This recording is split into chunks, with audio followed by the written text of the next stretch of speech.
నీ దేహాన్ని జాగ్రత్తగా కాపాడుకో.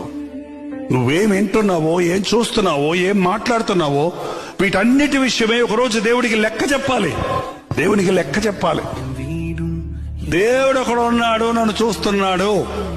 దేవుడు అక్కడ ఉన్నాడు, నేనేం విత్తుతున్నాను అది కోస్తాను. దేవుడు అక్కడ ఉన్నాడు, ఆయనకి నేను లెక్క చెప్పాలి అనే దైవ భయం లేదు. దేవుని భయం మనం కలిగి ఉండాలి. దేవుని భయం అంటే నన్ను దేవుడు ఎంత ప్రేమించాడు, నేను ఇది చేస్తే నా దేవుడు బాధపడతాడేమో అనే భయం. ఏం భయం? నా కోసం ప్రాణమిచ్చిన ప్రభువుని నేను దుఃఖపరిస్తే ఆయన బాధపడతాడేమో, ఆయన్ని బాధ పెట్టేవాడిని అవుతానేమోననే భయంతో మనం పాపం చేయకుండా ఉంటాం. ఆయన బాధపడతాడు, బాధ పెట్టకూడదన్న భయంతో మనం సాతానికి చోటివ్వకుండా ఉంటాం. అది దైవ భయం అంటే.